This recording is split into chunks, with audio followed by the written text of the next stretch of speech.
So dahil nga po inaabangan talaga ng buong boxing world at maging ng mga legends ang bigating Japanese showdown sa pagitan ni Naoya Inoue at Junto Nakatani na siyang nakatakdang ganapin bukas. Kaya naman naglabas na din ang prediksyon ng ating pambato na si former 4 Division Champion Nonito Donaire Jr.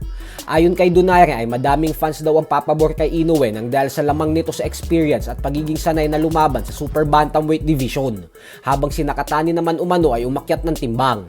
Subalit saludo daw siya kay Nakatani kasi hindi umano ito natatakot sa binansagang halimaw ng Japan. Para sa kanya umano ay kung sino ang unang makapag-establish ng kanilang mga estilo ay ang siyang magtatagumpay sa laban. Pero sa palagay niya umano ay si Inoue pa rin ang mananaig sa bandang huli.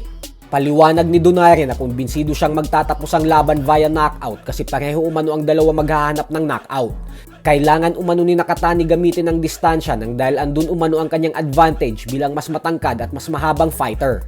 Ang problema daw kasi kay Nakatani ay kaya natatamaan ito sa mga laban niya ay dahil hindi nito sinasamantala ang distansya kahit isa siyang matangkad na fighter. Habang si Inoue naman umano ay master daw talaga sa kung paano mag-set up ng mga pamatay na suntok para tapusin ang kanyang mga kalaban.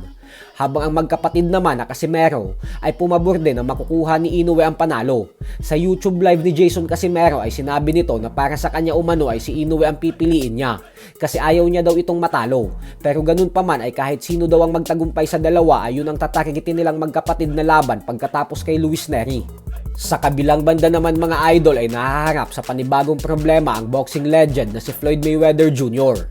Matapos siyang abisuhan ng IRS tungkol sa posibleng pagbawi ng kanyang passport dahil sa hindi nabayarang buwis na umabot sa humigit kumulang $7.3 million. Ang utang na ito ay kaugnay ng kanyang mga buwis mula 2018 hanggang 2023 at nagresulta na sa pag-file ng lien laban sa kanya sa Las Vegas. Dahil dito ay nasa alanganin ang kanyang kakayahang bumiyahe palabas ng Estados Unidos. Malaki ang epekto nito sa kanyang mga nakatakdang exhibition fight sa ibang bansa. Isa na rito ang laban niya sana kay Mike Zambidi sa bansang Greece sa susunod na buwan. Kung tuluyang mabawi ang kanyang passport, ay maaaring maantala, ilipat o tuluyang kanselahin ang mga laban na ito dahil hindi siya makakalabas ng bansa. Hindi na bago kay Mayweather ang pagkakaroon ng problema sa buwis. Ngunit ang kasalukuyang sitwasyon ay mas seryoso dahil direktang naaapektuhan ang kanyang kakayahang magtrabaho bilang international fighter. Sa nakaraan ay nakapagsettle na siya ng malaking halaga sa IRS. Ngunit ngayon ay tila mas mahigpit ang aksyon laban sa kanya, kabilang ang posibilidad ng limitasyon ng kanyang pagbiyahe.